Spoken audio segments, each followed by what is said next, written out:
অন্তর্বর্তী সরকারের বিমান ও পর্যটন এবং ভূমি মন্ত্রণালয়ের উপদেষ্টা এ.এফ হাসান আরিফ মারা গেছেন। ইন্না লিল্লাহি ওয়া ইন্না ইলাইহি রাজিউন। শুক্রবার বিকেল ৩টা ১০ রাজধানী ঢাকার লেভিট হাসপাতালে হৃদরোগে আক্রান্ত হয়ে মারা যান তিনি।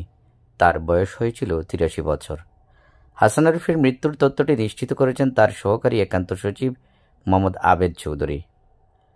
উপদেষ্টা হাসান আরিফের পরিবার সূত্রে জানা গেছে, তার জানাজা শুক্রবার বাদ এশা ধানমন্ডির বায়তুল আমান মসজিদে অনুষ্ঠিত হবে। গত ৮ আগস্ট অন্তর্বর্তীকালীন সরকারের উপদেষ্টা হিসেবে শপথ নেন এ.এফ হাসান আরিফ। একই দিনে প্রধান উপদেষ্টা হিসেবে ড মোহাম্মদ ইউনূস শপথ গ্রহণ করেন। হাসান আরিফ ২০০১ থেকে ২০০৫ সালের ২৮ এপ্রিল পর্যন্ত অ্যাটর্নি জেনারেল হিসেবে দায়িত্ব পালন করেন। এছাড়া ফখরুদ্দিন আহমেদের নেতৃত্বে তত্ত্বাবধায়ক সরকারের আইন, বিচার ও সংসদ বিষয়ক মন্ত্রণালয়, ভূমি এবং ধর্ম মন্ত্রণালয় বিষয়ক উপদেষ্টা হিসেবে দায়িত্ব পালন করেন। হাসান আরিফ ১৯৪১ সালে কলকাতায় জন্মগ্রহণ করেন। কলকাতার সেন্ট জেভিয়ার্স কলেজ থেকে মাধ্যমিক এবং উচ্চ মাধ্যমিক শিক্ষা সম্পন্ন করেন। এরপর স্নাতক এবং এলএলবি ডিগ্রি সম্পন্ন করেন কলকাতা বিশ্ববিদ্যালয় থেকে। ভারতের পশ্চিমবঙ্গের কলকাতা হাইকোর্টে ১৯৬৭ সালে আইনজীবী হিসেবে কাজ শুরু করেন।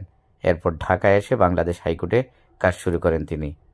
হাসান আরিফ বিদেশি বিনিয়োগকারীদের পরামর্শ, নির্মাণ সালিস, বাণিজ্যিক সালিস, অর্থ ব্যাংকিং এবং সিকিউরিটিজ বিষয়, কর্পোরেট বাণিজ্যিক ও ট্যাক্সেশন বিষয়, সাংবিধানিক আইন বিষয়ে, পাবলিক আস্বাদন, আরবিট্রেশন এবং বিকল্প বিরোধ সমাধানের জন্য অন্যান্য পদ্ধতি নিয়ে কাজ করেছেন।